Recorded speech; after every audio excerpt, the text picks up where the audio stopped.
So, I finished watching The Office. That's why I haven't been here. I mean, I finished watching it about like more than a month ago, but I needed time to regroup. I was prepared for the awfulness that was season 9. Thank you, Amanda. But just don't mess with Jim and Pam. Just don't do it.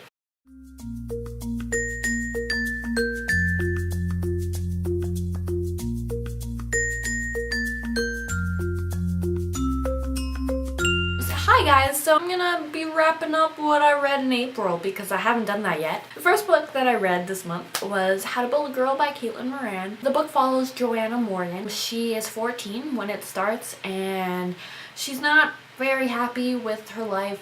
She has a quite large family. They live in a council house, so they don't have very much money. She also wants to save her family and make money. And she loves writing, so she kind of wants to be like Jo from Little Women. She gets herself a job at a music paper in London, and she decides to change herself. So she becomes Dolly Wilde, and she kind of builds this new persona, this new person, and she kind of feels it out. I mean, by this time when this happens, she's like 16. And she then starts realizing she's not really liking this person. It doesn't really feel very authentically her. And she kind of has to rebuild herself again. The next book that I read was Brown Girl Dreaming by Jacqueline Woodson, which I had heard a whole lot about. And I knew nothing about it, but I really wanted to read it, so I got it from my library. And before I started reading it, I just assumed it was a fictional book about this girl who likes reading and dreaming. And it is. But it's actually an autobiography. It is written in free verse, and it's about Jacqueline Woodson's childhood and growing up in North Carolina and then moving to New York, and just her two kind of lives and the different way of living in both places.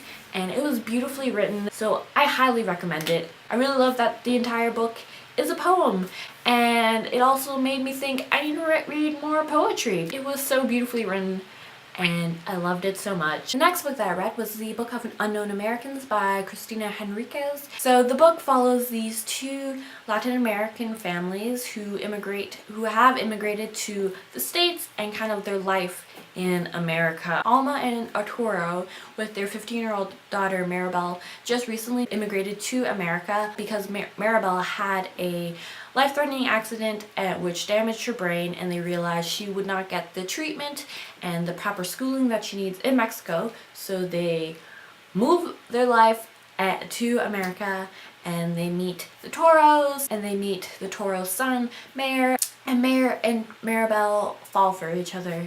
And it kind of explores the vast, varied Latin American culture, touches on immigration, and I found it really interesting. Also, throughout the story, Enriquez writes testimonials of actual Latin American people who have immigrated to the States. So it's just a really nice blending of nonfiction and fiction. Next book that I read was Mom and Me and Mom by Maya Angelou. It focuses on her relationship with her mother, Vivian Baxter. Vivian Baxter just leads this very interesting, varied life because she had so many different jobs, and she's just very strong. And it was just a really interesting look at these two people's relationships. Next book that I read was Vivian versus the Apocalypse by Katie Coyle.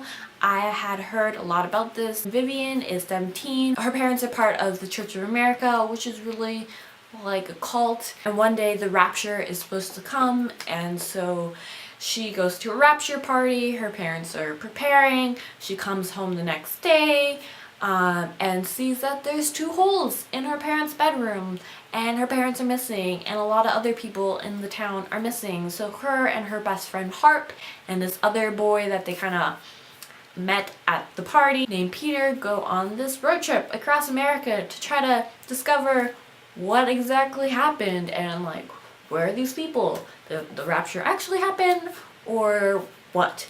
And it's an interesting look on religion and the media, and it was also just a road trip book, and it was super fun. It had these just really 2 strong female characters, and I loved it. The next book that I read was More Than This by Patrick Ness. I don't really want to tell you much about this, except the book opens and you watch this boy drown, and you don't know who he is, but then all of a sudden he wakes up and he was dead, but now he's alive. And what? You really don't know what's real and what's not.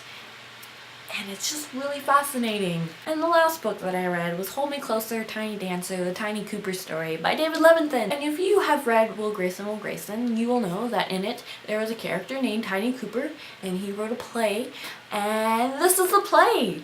This is the play! I was so excited for it because when I read Will Grayson years ago, I really liked it. And I just really also wanted to see the play. So years pass, nothing's happening, I'm scrolling through Tumblr, I'm like, oh my goodness, he wrote the play, it's a book! And then, I didn't even know that it was out yet, but then I went into my library, because I feel like I'm there every week, and I saw it there, and I was like, oh, look, best day. So I got that, and I read that, and it was so much fun.